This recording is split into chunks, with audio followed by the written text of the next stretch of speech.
Forget guest complaints. At the old Baraboo Inn, the night shift comes with one rule they don't put in the employee manual. You're not alone. Our new night auditor learned that fast, because after midnight, something else starts roaming the halls. And the entity in room 313, it doesn't just stay in its room, it checks on you. The bus pulled into Baraboo, Wisconsin on a Thursday evening in late October, when the trees had already surrendered their leaves, and the air carried that particular bite that warned of winter's approach. Alex Hartley stepped off with nothing but a worn backpack and a desperate need for employment.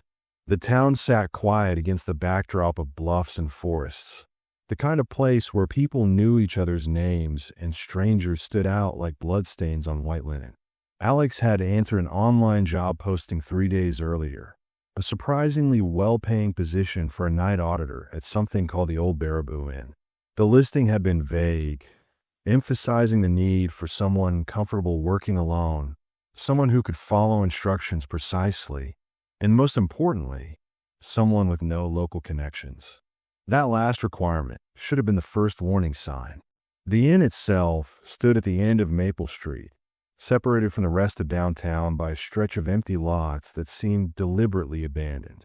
It was a Victorian-era building, 4 stories of weathered brick and ornate trim that had once been elegant, but now carried the weight of too many years without proper care. The windows reflected the dying sunlight like hollow eyes, and the wraparound porch sagged in places as if exhausted from standing watch for so long. Alex paused at the iron gate, taking in the building's imposing silhouette. There was something about old hotels that always felt slightly wrong, like walking into someone else's dream. Too many lies had passed through their doors, too many secrets whispered into their walls. But Alex needed this job. The severance from the last position had run out 2 months ago, and the savings account had dwindled to double digits. Beggars couldn't be choosers. The lobby was surprisingly warm, heated by a massive stone fireplace that crackled with genuine flames. Dark wood paneling covered the walls, interrupted by oil paintings of landscapes that seemed deliberately gloomy. Stormy skies, leafless trees, abandoned farmhouses.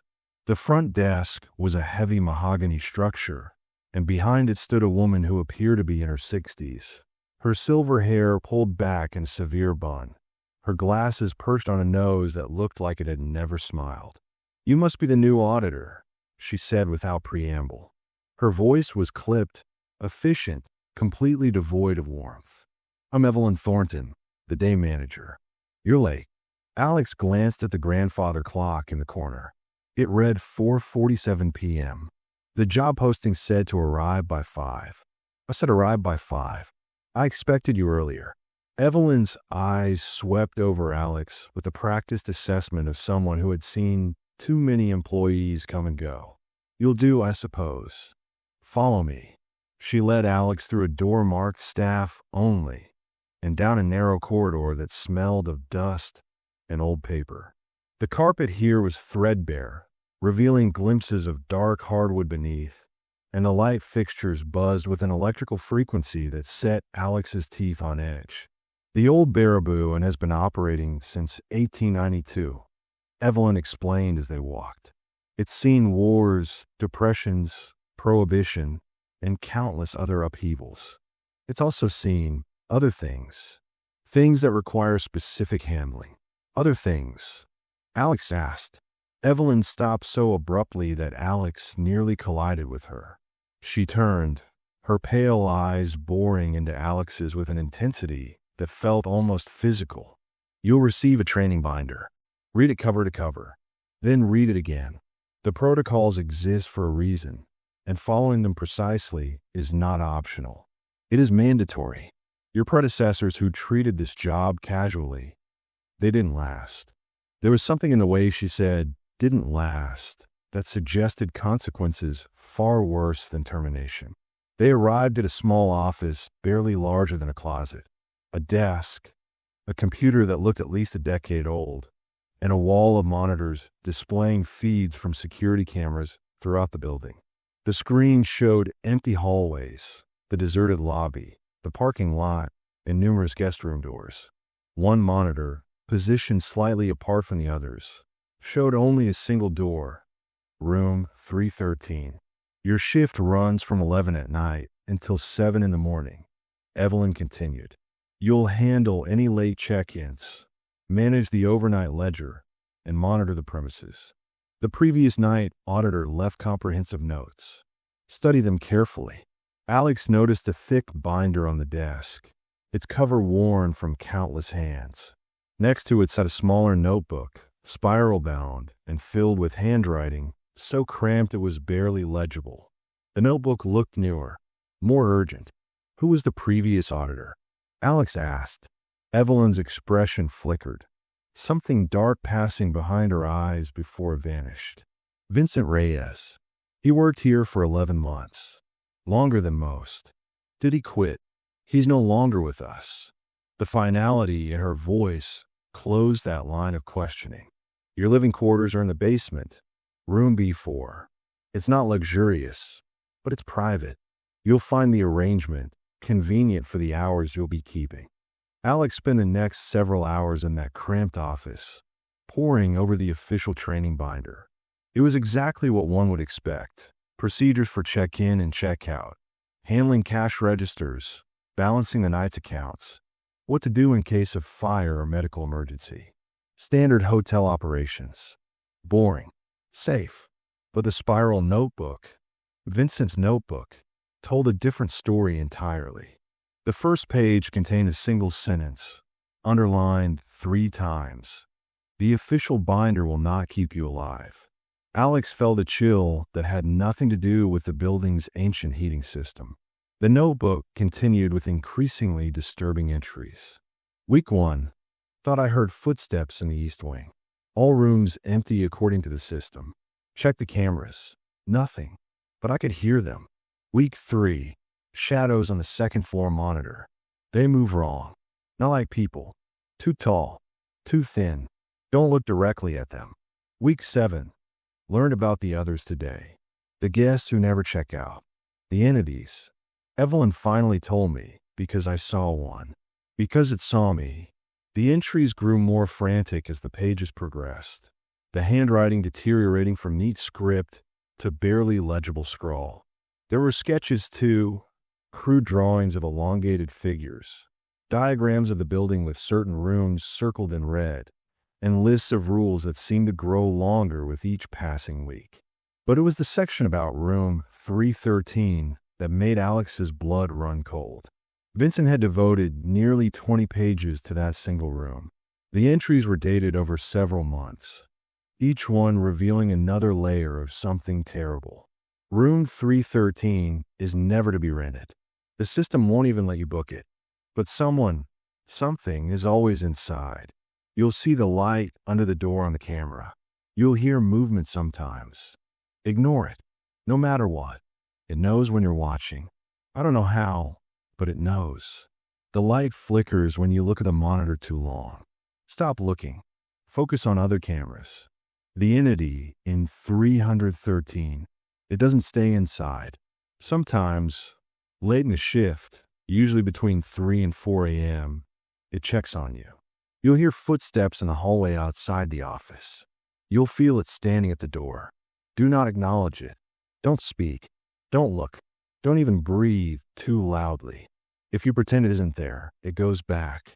If you acknowledge it, I don't know what happens. I don't want to know. The final entry was dated just 3 days before Alex's arrival.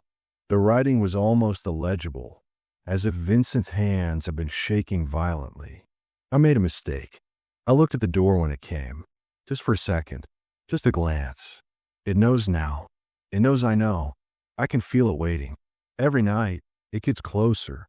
Every night, it stays longer. I have to leave before it gets too close. Before it.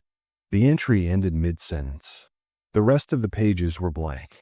Alex sat back, heart hammering.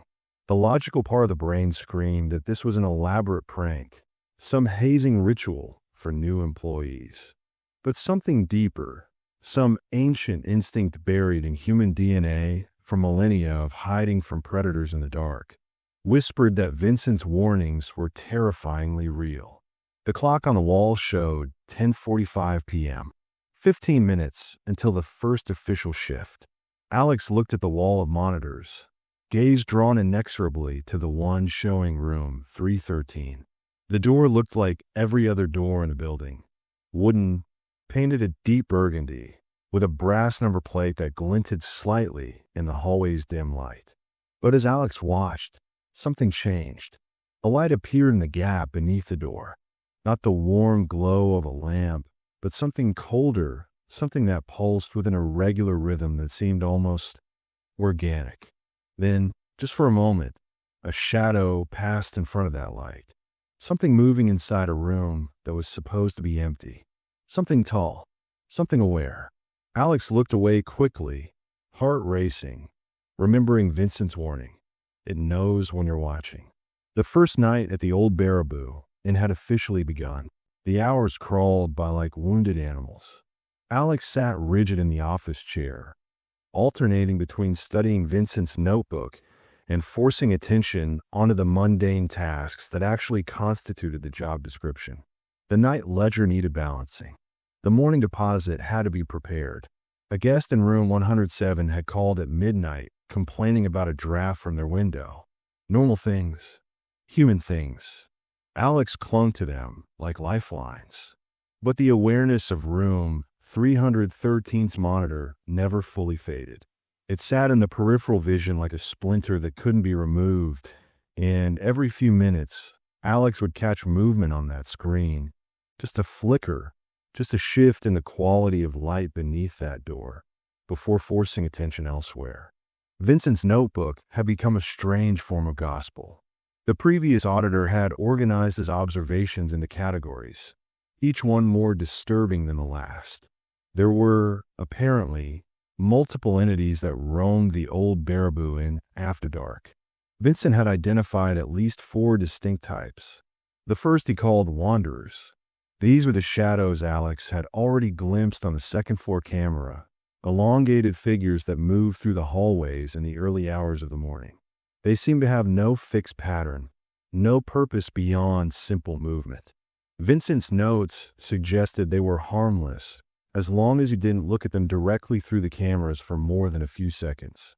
Prolonged observation, he wrote, seems to agitate them. They start moving faster. They start looking for the source of attention. The second type Vincent called the whisperers. These didn't appear on camera at all, but manifested as audio phenomena. Voices in empty rooms. Conversations from hallways where no one was present. The phone at the front desk would sometimes ring with calls from rooms that were vacant, and on the other end, there would be nothing but static and what sounded like words just beneath the threshold of comprehension. The protocol for whisperers was simple. Never respond. Never try to understand what they were saying. Never pick up calls from empty rooms after 2 a.m. The third category was called the lookers. These were, according to Vincent's frantic handwriting, the most common entities in the building. They appeared in reflections, mirrors, windows, the dark screens of turned-off televisions. You might glimpse a face over your shoulder, a figure standing just behind you, watching with eyes that never blinked. The rule for lookers was absolute. Do not have any reflective surfaces in the office. Vincent had covered every possible reflective surface with paper or cloth. He recommended new auditors do the same. But it was the fourth category that consumed most of Vincent's attention. The resident of 313. Unlike the other entities, the resident was singular. There was only one, and it was bound, at least partially, to room 313. Vincent had traced references to it in old hotel records dating back to 1903, when a guest named Elijah Crane had checked into that room and simply never left. There was no record of him checking out, no death certificate, no police report.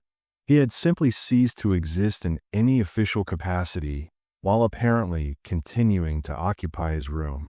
It's not Elijah Crane anymore, Vincent had written. Or maybe it never was. Maybe Elijah just let something in, and that something has been here ever since. It wears different faces. Sometimes on the camera, I see a man. Sometimes I see something that almost looks like a man, but isn't. The proportions are wrong. The movement is wrong. And sometimes it's just darkness. Darkness that moves. Alex rubbed tired eyes and checked the clock. 2:17 a.m. The witching hours were approaching. That window between 3 and 4 a.m. when, according to Vincent, the resident was most active.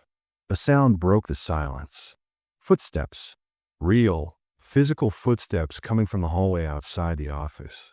Alex froze, every muscle locking in place. The footsteps were slow, measured, each one landing with a weight that seemed heavier than any normal human tread. They grew closer, accompanied by a sound that Alex couldn't immediately identify. A dragging noise, like fabric scraping along the floor, or perhaps skin. The door to the office had no window, but beneath it was a gap of about an inch. Alex watched that gap with mounting horror as the footsteps stopped directly outside. For a long moment, nothing happened. The silence became oppressive, almost solid, as if the air itself had thickened into something that could be touched. Then, slowly, a shadow moved into that gap. Something was standing just outside the door, blocking the light from the hallway. And that shadow, it was wrong. It was too dark, too absolute, as if it didn't just block light, but consumed it entirely. Alex didn't move, didn't breathe. Vincent's warning echoed in memory. If you pretend it isn't there, it goes back. Minutes passed, maybe 10, maybe an hour. Time had lost all meaning in that suffocating moment of terror. The shadow remained, patient and hungry, and somehow aware that there was prey on the other side of that thin barrier. Then, without any warning, the shadow withdrew. The footsteps resumed, moving away this time, back down the hallway, toward the stairwell. Back toward room 313. Alex released a breath that came out as something between a gasp and a sob. Hands were shaking violently now, and it took several minutes before the coordination returned enough to type on the keyboard, to pretend to work, to do anything other than sit paralyzed by a fear that seemed to have permanently nested in the bones. The rest of that first night passed without further incident, but Alex knew, with a certainty that went beyond logic, that this was only the beginning. The next afternoon, before the second shift began, Alex made a decision. Evelyn Thornton had to know about all of this. The day manager had hinted at other things during the initial training, but surely even she didn't fully understand what was happening in this building after dark. Surely someone in authority would want to address the situation. The confrontation happened in Evelyn's office, a slightly larger space than the night auditor's closet, decorated with antique furniture and what appeared to be original photographs of the hotel from the early 1900s. I found the previous auditor's notebook. Alex began, trying to keep the voice steady. He documented things. Entities. Something in room 313. I need to know. You read Vincent's notes. Evelyn's voice carried neither surprise nor concern. Good. It will save time. Save time? There's something wrong with this building. The shadows on the cameras. The thing that stood outside my door last night. Yes, all of that is accurate. Evelyn's calm was more disturbing than any outburst would have been. The old Baraboo and his guests that don't appear in our booking system. They've been here since before I started, and they'll be here long after both of us are gone. Our job is not to eliminate them. That's impossible, but to coexist, to follow the protocols that keep the living guests safe and keep the staff functional. Functional? Vincent barely finished his last entry. He was terrified, and now he's gone. Vincent made a mistake. Evelyn's eyes hardened. He acknowledged the resident. I warned him countless times about maintaining the protocols, but he became curious. He started looking at room 313 on the monitors. Started keeping notes about the resident's behavior patterns, its movement schedules, its appearance. He thought he could study it, understand it. He forgot the cardinal rule: we do not acknowledge them. We especially do not acknowledge IT. Alex felt the floor seem to shift beneath suddenly unsteady feet. What happened to him? Where is he now? Evelyn was silent for a long moment. When she spoke again, her voice had softened slightly, not with warmth, but with something that might have been pity. Vincent is in room 313. The words didn't make sense at first. Alex's mind rejected them, tried to reframe them into something rational. You mean his body is there? He died. I mean, Vincent is in room 313. Evelyn repeated the sentence exactly, as if it contained all the explanation necessary. He acknowledged the resident. He looked at it. He spoke to it. And when you do that, it acknowledges you back. It lets you in, and you become part of it, part of the room, forever. The photograph on Evelyn's wall suddenly drew Alex's attention. It was a group photo of hotel staff, dated 1923. In the back row, barely visible, was a man whose face was blurred, indistinct, as if he had moved at the moment the picture was taken. But his proportions were wrong. Too tall, too thin. That's right, Evelyn said, following Alex's gaze. It's been here for a very long time, and it's hungry for company. The protocols exist because they work. Follow them precisely, and you'll survive your employment here. Deviate from them, even once, and you become Vincent. You become Elijah Crane. You become all the others who thought they knew better. She handed Alex a new document, typed and formatted officially, something that had clearly not been included in the original training binder. These are the complete protocols. Memorize them. Your survival depends on it. And Alex, whatever you do, whatever happens during your shift, whatever you see or hear or think you understand, do not go to the third floor after 3 a.m. Do not look at the monitor for room 313 for more than 3 seconds at a time. And if you hear your name called by someone you don't see, run. Run as far as you can, and don't stop until sunrise. Alex took the document with hands that trembled visibly. The old Baraboo, and it seemed like salvation just 24 hours ago. Now it felt like a trap, a web woven from nightmares and ancient hunger. But where else was there to go? The bank account was empty. The connections were non-existent. And something about Evelyn's cold certainty suggested that leaving now, just walking away, might not even be possible. Some jobs, it seemed, you couldn't quit. Some jobs kept you. The complete protocols were 8 pages long, single-spaced, and they read like instructions for handling nuclear waste. If nuclear waste had the ability to think, to watch, to desire. Alex spent the hours before the second shift memorizing every word, every rule, every exception to the rules that made the whole system seem even more dangerous. The official protocols covered all 4 categories of entities that Vincent had documented, plus several more that the previous auditor had apparently never encountered. But room 313 had its own section, separated from the rest by a red dividing line and a header that simply read, "The Resident. Protocol 313. A. The monitor displaying room 313 must remain active at all times during the night shift. Do not turn it off. Do not cover it. The resident expects observation. Total lack of observation is interpreted as denial, which constitutes a form of acknowledgement. Protocol 313. B.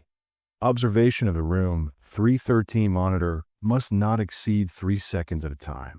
Brief glances are acceptable. Prolonged attention is interpreted as interest, which constitutes a form of acknowledgement. Protocol 313. C.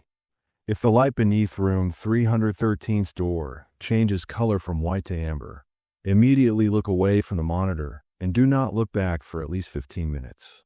The color change indicates the resident is approaching the door from the inside. Protocol 313-D. Between the hours of 3 a.m. and 4 a.m., the resident will leave room 313 and patrol the building. During this period, do not leave the office. Do not open the office door. Do not respond to any sounds from the hallway, including but not limited to footsteps, knocking, voices calling your name, voices calling for help, voices of people you know. Protocol 313 E. If the resident stops outside the office door during patrol, remain motionless and silent. Average patrol time at the door is 12 minutes. Maximum recorded patrol time is 47 minutes. Do not attempt to accelerate departure. Do not acknowledge presence. The resident will leave when it chooses to leave. Protocol 313 F. Under no circumstances should any staff member enter room 313. The door is always locked. There is no key. If you find a key, it is not a key. That last line haunted Alex. If you find a key, it is not a key. What did that even mean? What else could a key be? But the protocols continued, growing more specific and more disturbing. Protocol 313G. The resident can speak. Its voice will sound human. It may use names it should not know. It may reference memories it should not have access to. Do not engage in conversation. Any verbal response constitutes acknowledgement. Protocol 313H. The resident can appear as someone familiar.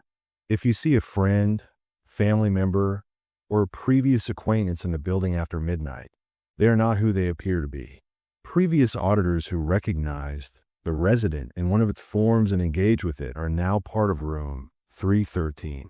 Protocol 313I. The resident feeds on attention. The more you think about it, the stronger it becomes. Between shifts, actively avoid thinking about room 313 or its occupant. Develop distracting hobbies. Maintain external friendships. Do not allow the resident to become an obsession. Alex set down the protocols and stared at the wall of the basement room that had become a temporary home. The space was exactly as Evelyn had described. Not luxurious, but private, containing a bed, a small bathroom, and no windows at all. That last detail had seemed claustrophobic at first, but now felt like a blessing. Windows could be watched through. Windows showed reflections. The nightstand held Vincent's notebook, which Alex had kept despite knowing it was probably dangerous. There was something in those frantic pages that called out, something that demanded understanding. Vincent had observed the resident for 11 months. He had documented its patterns, its appearances, its behavior in ways that went far beyond the official protocols. In one entry dated 2 months before his disappearance, Vincent had written, "I think I understand now. The resident isn't just a ghost or a demon or any of the things we have names for. It's a hunger. It's the hunger that exists in all of us. The need to be seen, to be acknowledged, to matter, twisted into something that feeds instead of being fed. It takes attention and converts it into existence. The more you look, the more real it becomes. And the more real it becomes, the more it can do." Another entry, dated a week later. Evelyn told me not to research the history. She said knowing makes it worse. But I found the old newspapers in the library. Elijah Crane wasn't just a guest. He was a mentalist, a stage performer who claimed he could read minds. He checked into room 313 in 1903 to escape a scandal in Chicago. Something about a seance gone wrong, about inviting something in during one of his performances. He brought it here, and when he died, or whatever happened to him, it stayed. It's still hungry. It's always hungry. Alex closed the notebook, suddenly very aware of the building's weight pressing down from above. Room 313 was 3 floors directly overhead. If the resident could somehow sense attention, could it sense the reading of Vincent's words? Could it feel Alex's growing understanding, growing obsession, growing fear? Protocol 313. I echoed in memory. Do not allow the resident to become an obsession. But how could you not obsess over something that might kill you? How could you not think about the monster waiting upstairs when your job required you to sit alone in its territory for 8 hours every night? The second night began at 11 o'clock with deceptive normalcy. A guest checked in at 11:47. A businessman from Madison who paid cash and barely glanced at the registration forms. Alex processed him efficiently, assigned him room 205, and tried not to notice how he paused in the lobby, staring up at the stairs as if he could sense something waiting above. "This place has history," he remarked as he took his key card. "You can feel it, can't you? The weight of all those years." "Enjoy your stay," Alex replied, the words automatic, meaningless. The businessman climbed the stairs and disappeared. On the monitor, Alex watched him walk down the second-floor hallway to his room and let himself in.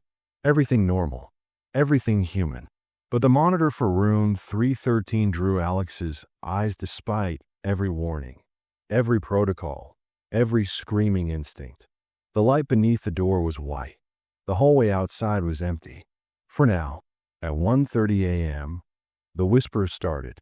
It began as static on the phone, just a soft hiss when Alex picked up the receiver to confirm the dial tone was working. But the static organized itself, became rhythmic, took on the shape of words that weren't quite words. Names, maybe, or warnings, or invitations. Alex hung up immediately, heart racing. The protocols were clear. Do not try to understand. At 2:15 a.m., a wanderer appeared on the second-floor camera. It was exactly as Vincent had described. An elongated shadow that moved through the hallway with a gait that was almost human, but not quite. Too smooth. Too intentional. It paused outside room 205, where the businessman slept, and Alex's breath caught. But the wanderer moved on after a moment, drifting toward the stairwell, disappearing from the camera's view. It hadn't entered the guest room. The protocols worked. They actually worked. The relief lasted until 2:47 a.m., when the light beneath room 313's door changed from white to amber.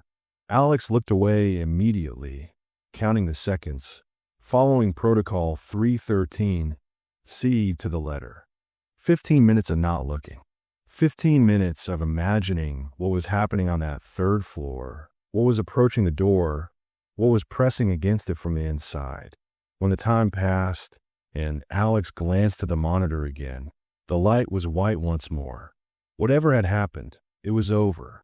But it was 2:58 a.m. now. 2 minutes until the patrol began. Alex watched the clock, watched the seconds tick by, watched as the night moved inexorably toward its darkest hour. The office suddenly felt very small, the door very thin, the distance to sunrise impossibly vast. At exactly 3 a.m., the light beneath room 313's door went dark. On the monitor, Alex saw it, the door opening. Not quickly, not slowly, but with a deliberate pace that suggested something that had all the time in the world. The hallway beyond was dimly lit by ancient sconces, and through the camera's grainy feed, Alex could see something moving in that doorway. Something that looked almost like a man, but wasn't. Something with proportions that changed when you try to focus on them. The resident stepped into the hallway and began to walk. Alex looked away, heart thundering, hands gripping the edge of the desk so tightly the knuckles went white. The monitor was still visible in the peripheral vision, showing the third-floor hallway, showing the figure moving toward the stairwell. Moving down, coming closer. The footsteps started about 5 minutes later. That same heavy tread, that same dragging sound. Coming down staff hallway, approaching the office. And then, for the first time, the resident spoke. Alex. The voice was soft, conversational, almost gentle. It came from directly outside the door, and it knew Alex's name. I know you can hear me. I know you're curious. Everyone is at first. Alex didn't move, didn't breathe. Vincent was curious too. He wanted to understand me. And now he does. He understands everything. He's a peace, Alex. True peace. The kind you can't find out there, in the world where nothing ever stops, where attention is scattered, where you're always hungry for something you can't name. The voice was reasonable, comforting. It sounded like someone who genuinely wanted to help, someone offering rest to a weary traveler. All you have to do is acknowledge me. Just say my name. Just look at me. Just admit that you see me, that you know I'm here. That's all it takes. One moment of honesty, and you never have to be afraid again. You never have to be alone. 12 minutes. Evelyn had said the average time was 12 minutes. Alex started counting in silence, each number a desperate prayer. The resident kept talking, its voice shifting slightly, becoming more familiar, becoming the voice of Alex's mother, then the voice of childhood friend, then the voice of a lover from years ago, someone who had died in a car accident, someone who shouldn't be able to speak at all. "I'm waiting for you," said the voice of the dead. "I've always been waiting. Why won't you let me in?" Alex counted, breathed, refused to acknowledge, refused to break. And finally, after what felt like hours but was probably only 15 minutes, the voice stopped. The footsteps resumed, moving away, climbing back toward the third floor, back to room 313. When Alex finally dared to look at the monitors again, the door to 313 was closing. The light beneath it returned to white. The patrol was over. But something had changed. Something had shifted in the air, in the building, in the relationship between the living auditor and the dead hotel. The resident knew Alex's name now. It had memories to exploit, weaknesses to probe, and it had all the time and eternity to find the crack in Alex's defenses. The night shift at the old Baraboo, it had only just begun. 3 weeks passed, and Alex learned to survive. The protocols became second nature. The brief glances at room 313, the silence during patrols, the refusal to engage with voices that should not speak. The basement room became a sanctuary, a place where daylight hours could be spent sleeping dreamlessly, processing nothing, allowing the mind to rest from the constant vigilance of the night. But the resident was patient, more patient than Alex could have imagined. Each night, it came to the office door. Each night, it spoke in different voices, using different tactics. Sometimes it threatened. Sometimes it pleaded. Sometimes it simply stood in silence for the full patrol period, its presence a weight that pressed against the thin barrier of the door. And sometimes, more frequently as the weeks progressed, it called Alex's name. "You're getting tired," it said one night in early November, using a voice that sounded exactly like Alex's own. "I can feel it. The exhaustion, the isolation, the way you're starting to question whether any of this is worth it. Wouldn't it be easier to just stop fighting? To just acknowledge what we both know is true, that you see me, that you know I'm real, that we're connected now, whether you like it or not." Alex gripped the arms of the office chair and remained silent. The voice was right about the exhaustion. 3 weeks of night shifts with minimal human contact had begun to take a toll. The only conversations came from the occasional late check-in, the brief morning handoff of the day staff, and Evelyn's weekly check-ins that felt more like interrogations than support. "You're doing adequately," Evelyn had said during the last meeting. "Vincent lasted 11 months. I estimate you'll last at least that long, if you maintain discipline." If. There's always an if. The 4th week began on a Thursday, and from the moment Alex walked into the building, something felt wrong. The air was heavier. The shadows seemed darker. The businessman in room 205 had checked out that morning, complaining of nightmares, and no new guests had arrived to replace him. The old Baraboo was empty except for Alex and whatever waited upstairs. At 11:30 p.m., Alex performed the standard beginning of shift checks. Lobby secure. All entrances locked. Security cameras operational. Fire systems functional. Everything normal. Everything procedural. But the monitor for room 313 showed something that had never appeared before. The door was already open. Alex stared at the screen for exactly 3 seconds, the maximum allowed, before looking away. The image burned in memory nonetheless. The door to room 313, usually closed tight, now stood halfway open. The room beyond was dark, but it was a darkness that seemed to move, to breathe, to wait. This wasn't part of any protocol. There was nothing in the official documents about what to do if the resident left its door open before the patrol hours. There was nothing about this situation at all. Alex reached for the phone, intending to call Evelyn despite the late hour. But the line was dead. Not even static this time. Just silence. Absolute and complete. The cellular phone in Alex's pocket was equally useless. No signal. No data. Just a dark screen that reflected a face that looked far more afraid than Alex had realized. Something was different tonight. Something had changed. At 12:47 a.m., the lights in the hallway outside the office began to flicker. Not the random fluctuations of old wiring, but a pattern. 3 short pulses, 3 long, 3 short again. SOS and Morse code. A call for help that nobody could answer. At 1:15 a.m., a new sound joined the silence. Footsteps. But not from the 3rd floor. These came from the basement, from below Alex's feet, climbing up through the building's infrastructure in ways that shouldn't have been possible. At 2:03 a.m., the temperature in the office dropped 15 degrees in 30 seconds. Alex could see breath misting in the air, could feel the cold seeping through layers of clothing and into bone. And at 2:47 a.m., exactly when Protocol 313C predicted, the light beneath room 313's door changed color. But it didn't turn amber. It turned red. This was when Alex made the first mistake. Vincent's notebook was on the desk, open to a page Alex had read dozens of times. In the margin, barely visible, was a note that had been overlooked until now. Red light equals emergency. Red light equals it's coming. But coming where? Coming how? The protocols didn't cover this.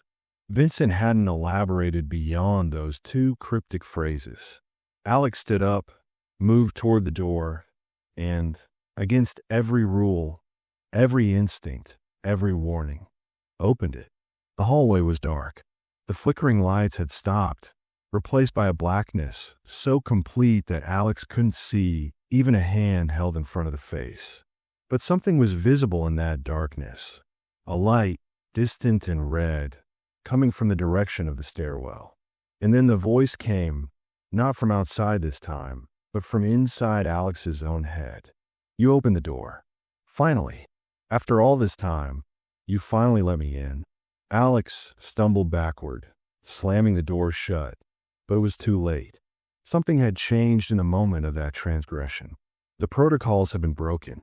The barrier had been breached. The office lights died completely. In the absolute darkness, Alex could hear something breathing, not from the hallway, but from inside the room. Something that had been waiting for exactly this moment, for exactly this mistake. A hand touched Alex's shoulder. It was cold, impossibly cold, and it gripped with a strength that belonged to nothing living. Look at me, the resident whispered, its voice coming from everywhere and nowhere. You've already acknowledged me. You opened the door. You let me in. There's no point in pretending anymore. Alex tried to move, to run, to scream, but the cold had spread from the point of contact through the entire body. Limbs wouldn't respond. Throat wouldn't work. Only the eyes remained mobile, and they were being drawn inexorably toward the source of that terrible cold. Don't look. Don't look. Don't look. But the compulsion was overwhelming. Every survival instinct that usually screamed run was now screaming look, look and understand, look and become part of something greater than this brief, flickering existence. And just for a moment, just a fraction of a second, Alex looked. The resident was there, visible in the darkness through some impossible faculty that had nothing to do with light. It was tall, impossibly tall, its form stretching toward a ceiling that seemed to have retreated into infinite distance.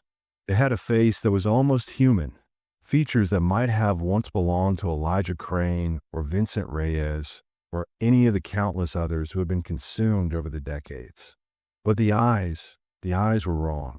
They were holes, voids, infinite darknesses that promised peace and demanded surrender.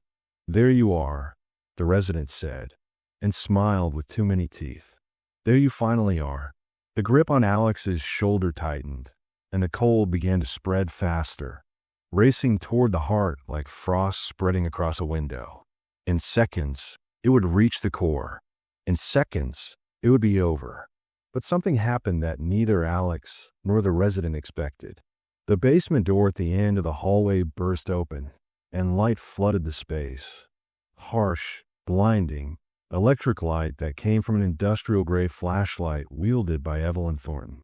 "Get away from my employee," she shouted, and her voice carried an authority that seemed to push back the darkness itself. The resident hissed, a sound like steam escaping from a cracked pipe, and released its grip on Alex.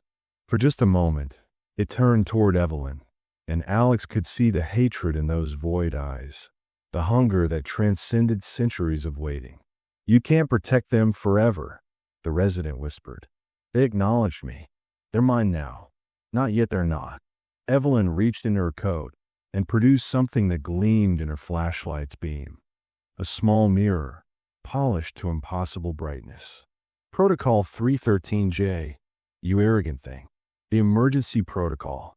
The one we don't write down, because writing it down gives you power over it." She aimed the mirror at the resident, and the light from her flashlight reflected off its surface directly into those terrible void eyes. The scream that followed was not audible in any normal sense. It was felt in the bones, in the teeth, in the very marrow of existence. The resident collapsed in on itself, folding into a darkness that shrank and retreated, dragging itself back toward the stairwell, back toward the third floor, back toward room 313. The door to that room slammed shut with a sound like a thunderclap, and then there was silence. Evelyn lowered the mirror and turned to Alex, who had collapsed against the wall, shaking violently, barely conscious. "You broke the protocols," she said, her voice cold but not unkind. "You opened the door. You looked at it. By all rights, you should be part of room 313 right now." I didn't mean to." The red light. "I know. The red light was a trap. It's learned new tricks over the years, found new ways to lure prey. You're not the first to fall for it, and you won't be the last." She helped Alex to unsteady feet. "But you're still here. You resisted longer than Vincent did, longer than most." "The mirror, what is that?" Evelyn's expression flickered with something that might have been respect or might have been calculation. The resident feeds on attention, on acknowledgement, on being seen, but it can't handle its own gaze. Forcing it to look at itself, to acknowledge its own existence, it's the one thing that can drive it back. We discovered that in 1947, after the third night auditor disappeared, the mirror has been part of the emergency protocols ever since. "Why didn't you tell me about it before?" "Because the mirror only works once. If the resident knows you have it, knows you might use it, it adapts. It finds ways around it. It waits until you're not ready." Evelyn's eyes hardened. "I've used my mirror now. It will be years before I can use it again, if ever. You need to understand what that means. You need to understand what you cost us." Alex understood. The cost of this single moment of weakness, this one breach of protocol, was the loss of their most powerful defense. The resident would be angry now, hungry now, patient and implacable, and absolutely determined to reclaim what it had almost possessed. And Alex was still trapped here, still bound by empty bank accounts and non-existent options, still scheduled for 8 more hours of every night in a building where something ancient and terrible was waiting for the next mistake. "Get some rest," Evelyn said finally. "Your shift is over. Tomorrow night, we'll talk about what comes next, about what you need to do to stay alive." She walked toward the stairs, leaving Alex alone in the staff hallway with the lights back on and the building quiet once more. But nothing was quiet inside Alex's mind. The image of those void eyes remained, burned into memory, impossible to forget. The resident was in there, in room 313, waiting, and it knew Alex's name. The next 7 months passed, and a nightmare of routine. Alex learned every protocol, memorized every rule, executed every procedure with a precision that bordered on obsessive. The incident with the red light was never repeated. The resident had learned that trick wouldn't work anymore, but other tricks emerged. New tests, new temptations, new opportunities for fatal mistakes. There was the night when a perfect replica of Alex's dead grandmother appeared in the lobby, crying softly, asking why Alex had forgotten to visit her grave. Alex walked past without acknowledgement, entered the office, and didn't emerge until dawn. There was the week when room 313's door appeared on every monitor simultaneously, as if it existed in all parts of the building at once. Alex learned to keep the eyes moving, never resting, never allowing attention to focus on any single screen. There was the morning when Alex woke in the basement room to find the words soon scratched into the ceiling directly above the bed. The cuts in the plaster were fresh, and there was no explanation for how they had appeared. But Alex survived. Night after night, week after week, month after month. The protocols held. The discipline held. The determination to outlast this place, to prove that survival was possible, kept Alex going through the darkest hours. Evelyn began to treat Alex differently as the months accumulated. There was respect in her eyes now, something she had never shown before. And during their weekly meetings, she began to share more histories, secrets, information about the old Baraboo and that she had kept hidden from previous auditors. The building wasn't always this way, she explained one afternoon in early June. When it was first constructed in 1892, it was just a hotel, elegant, successful, popular with travelers from across the region. But something changed in 1903 when Elijah Crane checked in. Vincent's notebook mentioned him, a mentalist who brought something with him from Chicago. Evelyn nodded slowly. Crane was more than a mentalist. He was an occultist, a true believer in forces beyond the veil. He had been conducting seances for years, inviting audiences to watch him communicate with the dead. But in 1903, something went wrong. He invited something through that wasn't dead, something that had never been alive in any way we understand. The resident, yes, it came through during a seance in Chicago and attached itself to Crane. Followed him here when he fled the city, and when it finally consumed him, absorbed his consciousness, his identity, his very essence, it remained, bound to the room where its first complete meal had resided, waiting for more. Alex absorbed this, trying to find the flaw in the logic, the hope in the history. If it's been here since 1903, that's over 120 years. How many people has it taken? Evelyn was quiet for a long moment. We're not certain. The hotel records from the early years are incomplete, but we estimate at least 47 confirmed disappearances linked to room 313. Guests, staff, the occasional trespasser, all consumed, all absorbed, and there's no way to destroy it, no way to break the connection. We've tried. The previous owners tried fire in 1923, burned out the entire third floor. The building was rebuilt, and the resident remained. In 1957, the room was exorcised by a Catholic priest, 3 Protestant ministers, and a rabbi working together. The resident laughed at them. In 1981, a parapsychology team from Madison attempted to trap it using experimental electromagnetic containment. They all vanished. Alex felt the familiar weight of hopelessness settling on his shoulders already burdened by months of fear.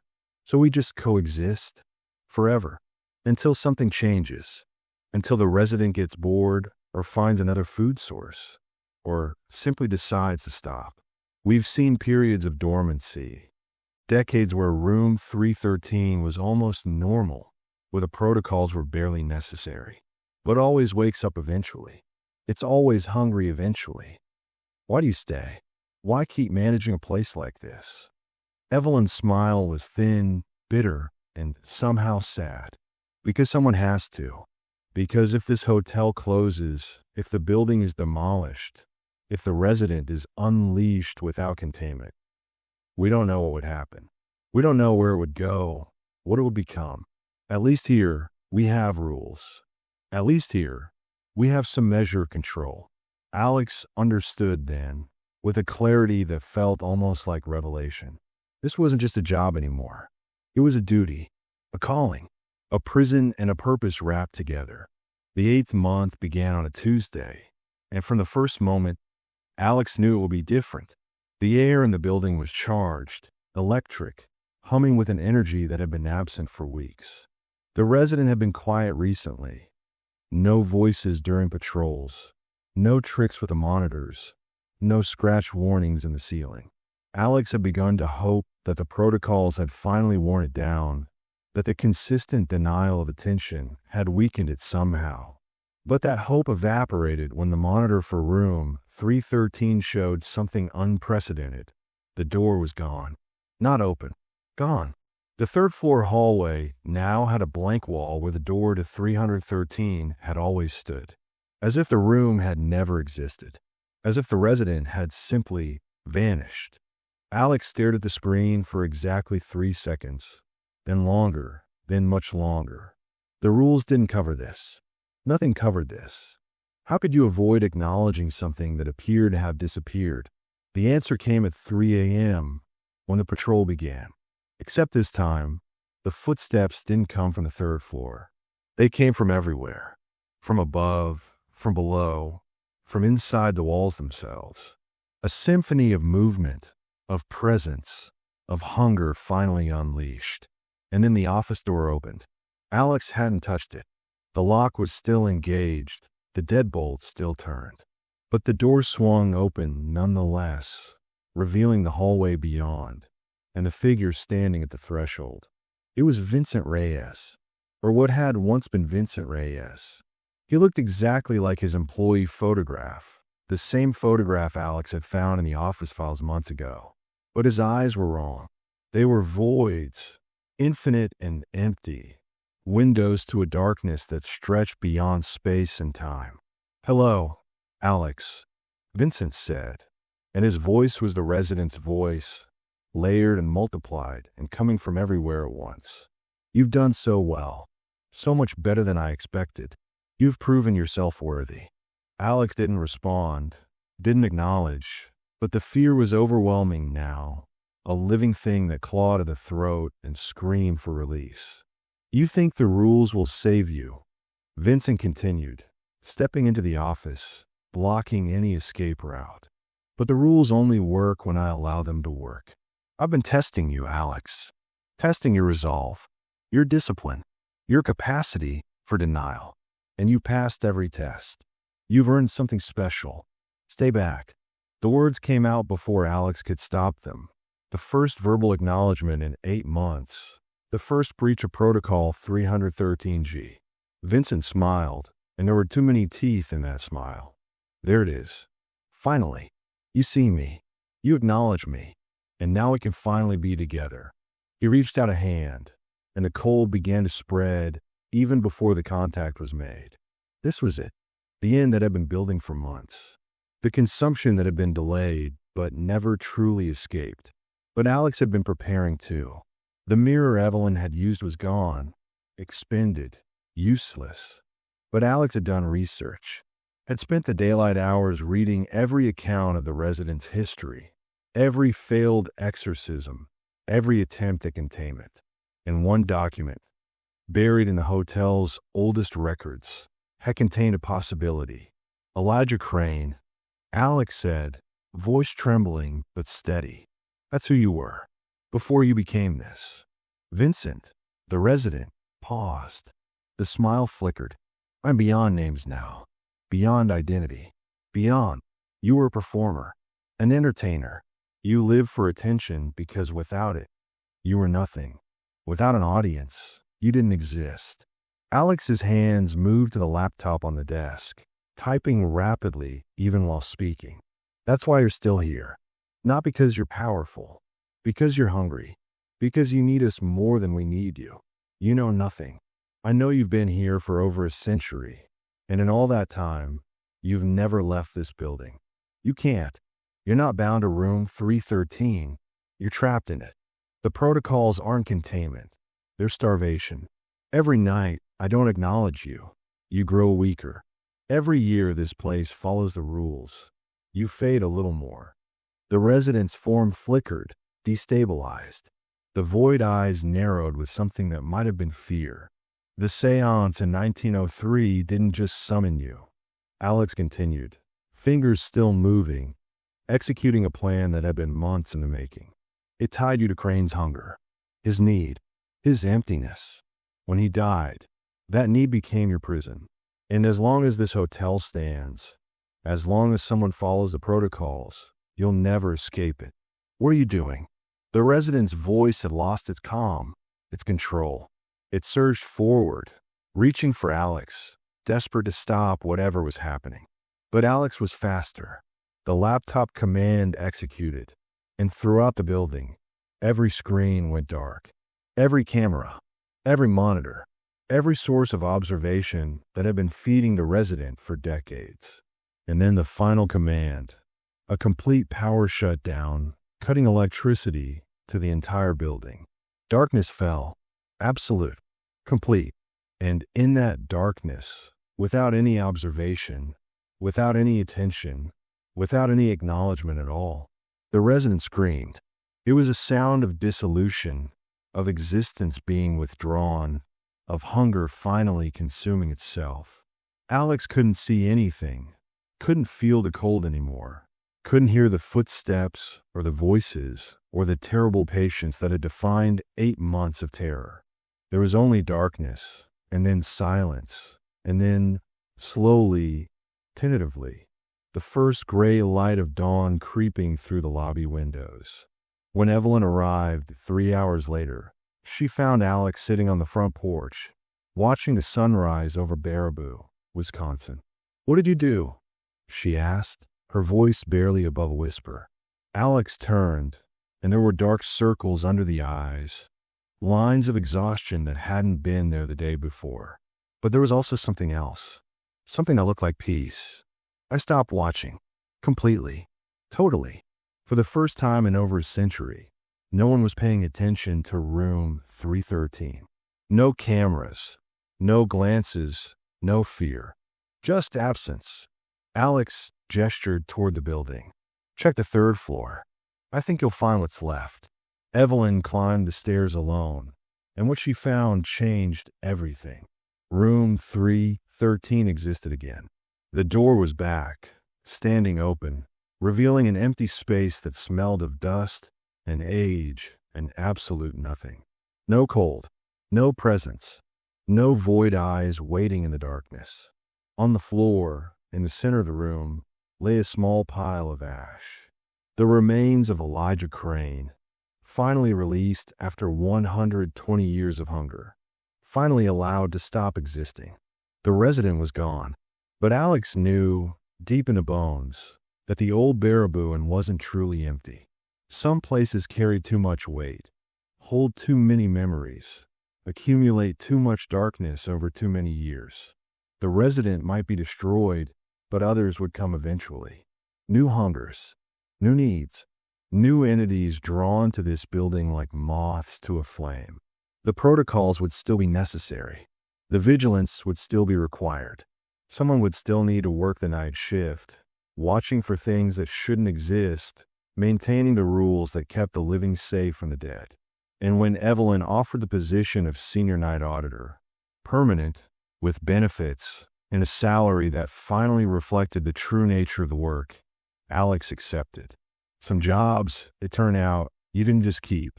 Some jobs kept you for a reason. And at the old Baraboo Inn, the night shift was just getting started. The end.